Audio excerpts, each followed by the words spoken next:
Depuis son installation à la Commission Affaires sociales, culture, jeunesse et sport, il s'est préoccupé à réaliser un plan d'action consistant à rencontrer les directeurs de wilaya, les secteurs concernés, les acteurs associatifs et à programmer des sorties vers les centres sociaux. Après les rencontres et les séances de travail tenues avec les responsables du secteur de l'action sociale, dont l'unique objectif est de venir en aide aux personnes en situation de handicap de notre wilaya, le constat établi est malheureusement très peu courageux. Il devient clair que beaucoup de choses restent à faire. Les manques sont nombreux pour prétendre à une couverture sociale correcte et une prise en charge efficace de cette frange vulnérable de la société. Toutefois, plusieurs opérations de solidarité ont été entreprises durant l'exercice 2023. Je commence par l'opération de solidarité Mois de Carême, Ramadan 2023. Le montant mobilisé en général est de 554 482,52 dinars. Cette opération a touché 54 237 familles dénombrées comme suit. Chefs de famille diminués non assurés sociaux, chefs de famille bénéficiaires des filets sociales d'AIFS, chefs de famille handicapés à 100%. Remarque, plus de 50% des personnes handicapées ne sont pas touchées par cette opération. L'opération n'a pas touché la totalité des nécessiteux et n'a touché que 80% des demandeurs. Les personnes handicapées à 100% célibataires ne sont pas touchées par cette opération. Identifier la liste des familles diminuées ainsi que les critères qui définissent ces familles. Encourager l'installation d'autres structures de l'ADS dans les chefs-lieux de terre. Opération solidarité scolaire. Le montant mobilisé sur le budget de wilaya est de 250 millions de dinars, répartis comme suit. Trousse scolaire, 100 millions de dinars, ramassage scolaire, 70 millions de dinars, repas scolaire, 60 millions, bol de lait et de 20 millions de dinars. Remarque, diminution de nombre de bénéficiaires par rapport aux années précédentes. L'opération n'a pas couvert la totalité des nécessités. Recommandations. Créer une autre forme de solidarité scolaire qui ne se limitera pas à la rentrée scolaire, solidarité permanente.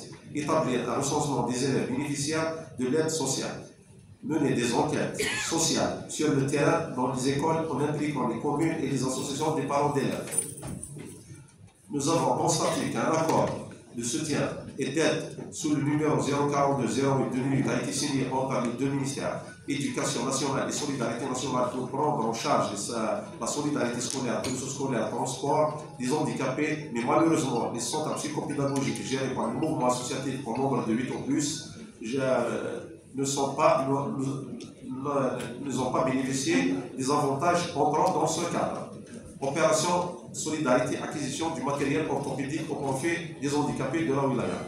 Dans son programme, l'Assemblée populaire de wilaya a toujours dégagé annuellement une enveloppe financière sur le budget de wilaya pour la prise en charge et l'acquisition du matériel orthopédique au profit des handicapés de la wilaya. À titre indicatif, il a été dégagé sur le budget de wilaya exercice 2022 un montant de 15 millions de dinars. Sur les 958 dossiers de demandeurs d'aide en matériel orthopédique, seulement 179 dossiers ont été satisfaits.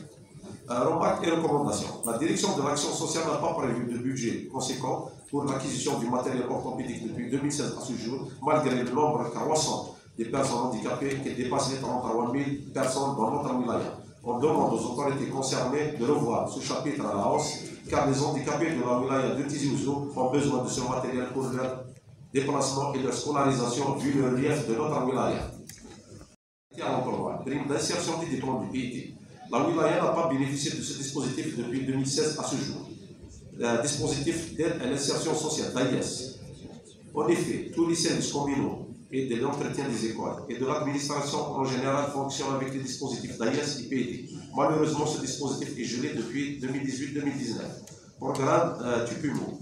Sur l'ensemble des fiches techniques déposées par les différentes communes de la wilaya au niveau de la direction de l'action sociale, une seule commune en a eu bénéficié de ce dispositif avec 3 projets. L'Assemblée populaire de wilaya n'a pas été associée à ce programme. Il est recommandé aux responsables concernés d'en faire bénéficier le maximum de communes et ce en collaboration avec l'Assemblée populaire de wilaya. Il est également nécessaire d'introduire les cités sociales et les écoles publiques de solidarité dans ce programme de réhabilitation en vue d'améliorer les conditions de prise en charge des pensionnaires. Contrôler des visites effectuées à travers les établissements et les réunions avec le mouvement associatif. Le foyer des personnes, des enfants assistés, centre d'insertion et de l'éducation. Après la visite effectuée par la commission en date du 11 juillet 2023, le constat est accablant. Plusieurs insuffisances ont été constatées, à savoir les dortoirs sont mal aménagés et entretenus, peinture dégradée, littérée, vétuste et détériorée, plomberie délabrée, etc. Recommandations. Aménagement et réparation des peintures, plomberie, électricité, rénovation de la literie et autres équipements de cuisine, réfection de l'étanchéité et aménagement des espaces extérieurs afin de le rendre accessible, réalisation d'une aire de jeu avec gazon synthétique, réalisation d'un petit parc de loisirs pour les enfants de ce centre, création des ateliers préformation informatique, soudure et plomberie, musique, etc. pour les élèves de ce centre, doter la structure d'une ambulance et d'un médecin de garde, affecter un bus pour ce centre. En deuxième lieu, c'est le foyer pour personnes âgées et personnes handicapées. Le même jour, la commission a également visité ce foyer. Ce dernier bute lui aussi sur de nombreuses difficultés. Infiltration d'eau, de pluie et de sanitaires, peinture et boiseries détériorées, installation électrique et plomberie défectueuse, fissuration à différentes zones d'arrois de l'établissement, manque d'accessibilité aux salles pour les personnes âgées, absence de clôture côté nord et une partie du côté est de l'établissement, absence du drainage des eaux du sous-sol. Recommandations. Refaire les travaux d'électricité et de plomberie, refaire la peinture intérieure et extérieure, équiper le foyer du centre portable et en chaise, réaliser un foyer pour la gente féminine, doter la structure d'une ambulance et d'un deuxième médecin, canalisation des eaux du sous-sol, réalisation des clôtures et revoir l'accessibilité. Troisième, c'est l'école des jeunes aveugles et surmués. La visite de l'établissement effectuée le 5 septembre 2023 a montré plusieurs anomalies et des dysfonctionnements, à savoir manque d'équipement adéquat pour l'enseignement avec l'évolution des nouvelles technologies, étanchéité défectueuse, batterie de cuisine détériorée, chaudière défectueuse. Recommandations. Réalisation des travaux d'étanchéité, doter l'école d'une nouvelle batterie de cuisine, rénovation de la chaudière, mettre en place des ateliers de couture et de plomberie pour les surveiller pour une formation pré-métier, doter le centre d'une ambulance et d'un deuxième médecin de garde, doter le centre d'un fauteuil dentaire, lancer une section de l'handisport et la réalisation d'une aire de jeu en gazon synthétique pour ce centre. Du sport du centre qui est dans un état de dégradation, réalisation des sanitaires aménagés pour les non-voyants.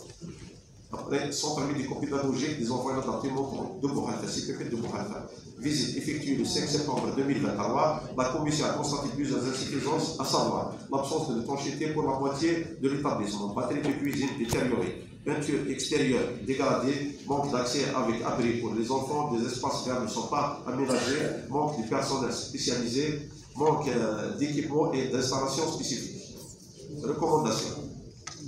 Réalisation des travaux d'étanchéité pour la partie restante de l'établissement. Batterie de cuisine à remplacer. Réalisation d'un accès avec abri. Ainsi, l'aménagement des espaces verts. Refaire la peinture extérieure du centre. Réalisation d'une aire de jeu pour ce centre en gazon synthétique. Réalisation d'un petit parc de loisirs pour les enfants de ce centre. Doter l'établissement des ateliers de poterie et de musique, etc.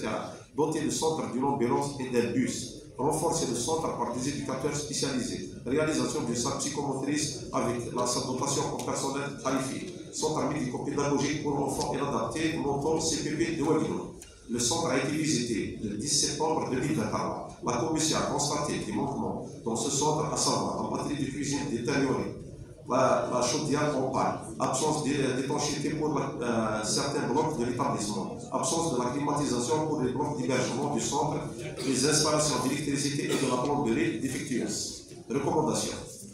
Batterie de cuisine à remplacer, réalisation de l'étanchéité pour certains blocs de l'établissement, réparation de la chaudière, réfection des travaux d'électricité et de la plomberie, installation des climatiseurs pour les blocs d'hébergement, doter l'établissement d'une ambulance et d'un médecin, renforcer les centres par des éducateurs spécialisés, réalisation d'une aire de jeu pour ces centres en gazon synthétique, réalisation d'un petit parc de loisirs pour les enfants de ce centre, doter le centre d'un bus, doter le centre par une salle psychomotrice avec un personnel qualifié, centre médico-pédagogique pour Lors de notre visite du 14 septembre 2023, nous avons constaté que le centre se trouve dans un état de dégradation avancée, à savoir dégradation de la clôture extérieure du centre, absence de drainage des eaux du sous-sol, étanchéité défectueuse, chaudière opaque, buanderie défectueuse, batterie de cuisine dégradée, absence de climatisation dans les salles d'hébergement, boiserie de pluie et de sanitaire dans les blocs d'hébergement, absence de médecins dans le centre.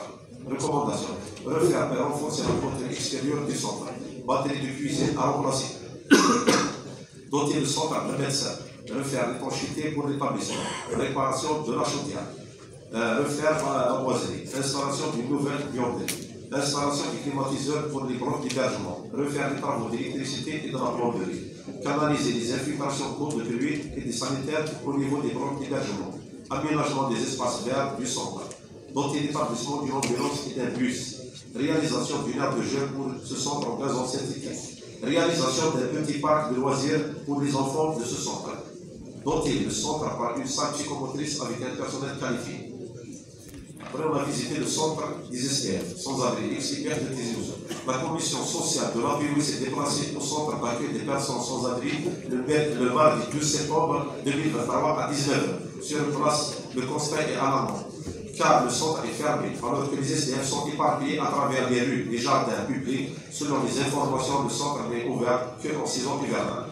Rencontre avec les différentes associations des handicapés. Les membres de la commission se sont réunis à plusieurs reprises avec les associations sociales des handicapés et les associations qui gèrent les centres psychopédagogiques dans notre wilaya. Le débat a tourné sur les problèmes rencontrés sur le terrain, problèmes et recommandations, manque d'accessibilité aux infrastructures publiques et institutions publiques, wilaya, direction de wilaya, mairie, daïra, université, école, etc. Doter les centres psychopédagogiques gérés par les associations d'un budget pour le ramassage scolaire et les repas scolaires en même pied d'égalité avec les écoles normales. La direction de l'action sociale doit subventionner ces associations par des enveloppes financières pour leur fonctionnement et leurs équipements en même pied d'égalité avec le centre étatique. Problème de prise en charge pour les personnes handicapées auprès de l'hôpital de Bellois, service d'éducation. Manque de prise en charge pour les handicapés étudiants à l'université de Tizi-Ouzou. Problème de l'accessibilité aux salles ou aux amphithéâtres. Absence du centre de formation spécialisé pour les personnes handicapées de plus de 18 ans. Les accords signés entre le ministère de l'Éducation et le ministère de la Solidarité nationale relatifs à la scolarisation des personnes handicapées avec prise en charge pour doter chaque commune d'une classe spécialisée ne sont pas appliqués sur le terrain. Absence des fichiers relatifs aux personnes handicapées à travers le territoire de la wilaya. L'ensemble des associations et des écoles des handicapés dénoncent un mauvais comportement de certains responsables de la direction de l'action sociale envers eux. Plusieurs associations ne possédant pas de siège pour leur permettre de travailler dans l'intérêt des handicapés. Le non-respect des conventions internationales signées par l'Algérie concernant les personnes handicapées, la non-application par les entreprises publiques et privées des lois relatives à l'insertion des personnes handicapées dans le monde du travail, retard flagrant dans le paiement des pensions mensuelles des handicapés à 100%, retard plus de 6 mois des fois,